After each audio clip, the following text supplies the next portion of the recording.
Meet Jack and Libby. Jack and Libby love treats and will do just about any embarrassing trick I ask them to do to get one.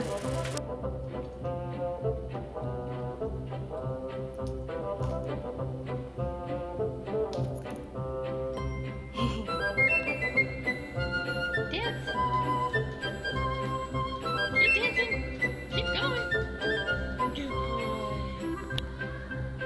You want some pizza, baby?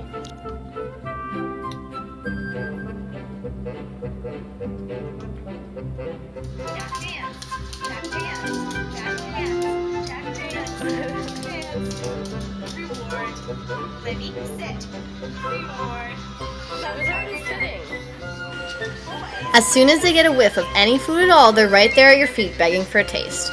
Dogs, just like humans, can perceive all of the 5 tastes: bitter, sour, salty, sweet, and umami, which is a new taste discovered in 1985, best described as savory. Dogs need this tasting ability for the same reason we do, to survive. This perception of a smell takes place within 50 milliseconds, which is an evolutionary mechanism allowing instant differentiation between good food and poison. But dogs don't take it very far past that, however. Most just want to eat anything and everything whenever they can. But humans are a bit more complex. For thousands of years, people have been sautéing, boiling, baking, roasting, frying, mixing, stewing, seasoning, freezing, liquefying, you name it, all for the sake of taste. We turn grapes into wine and milk to cheese. We grind leaves and plant matter up to make spices and mix those spices together to enhance foods with a unique flavor. We mix carboxylic acids with alcohols to create esters that can mimic almost any taste imaginable. But what really happens when you taste a food? Here's a look at the science of taste at a neurochemical level.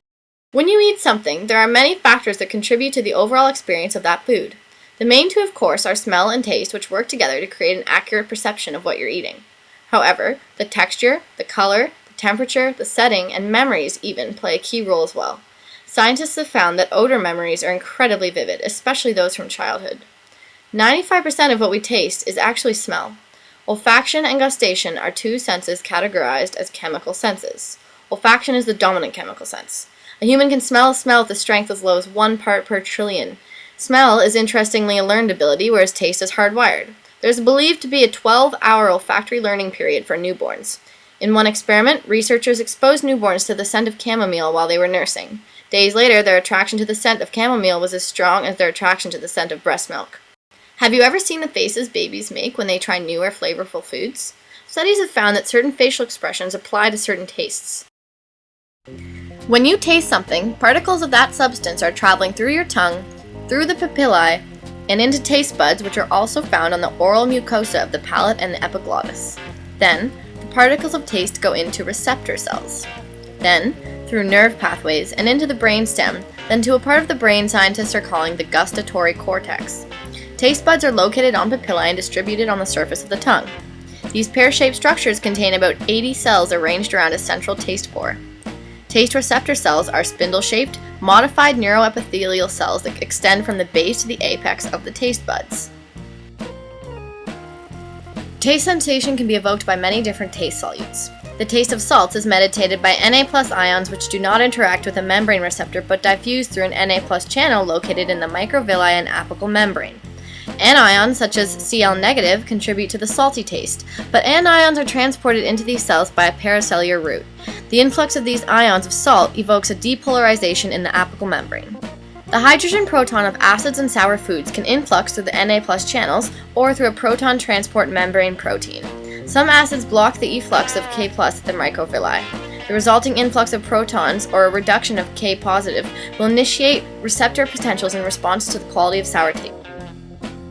Sweet-tasting solutes, sugars, and related substances bind to membrane receptor proteins, which are coupled to a GS protein called gastucin. This reduces the K+ efflux in the apical membrane and produces membrane depolarization. Some sweet solutes and non-sugar sweeteners interact with a receptor membrane protein through a G protein. Bitter-tasting solutes include many non-toxic and toxic alkaloids, hydrophilic quinine, and some divalent ions. The transduction of bitter tastes include several mechanisms. 1. The blockage of the efflux of K positive by a number of hydrophilic bitter substances generating a depolarizing potential. 2. Interaction with a receptor membrane receptor coupled to a G protein. And 3. Involving a receptor protein linked to a G protein. Different flavors are either natural, physically initiated, or reaction initiated, like heating or oxidizing, so cooking, for example. Scientists today are able to manipulate esters to create new compounds and new flavors.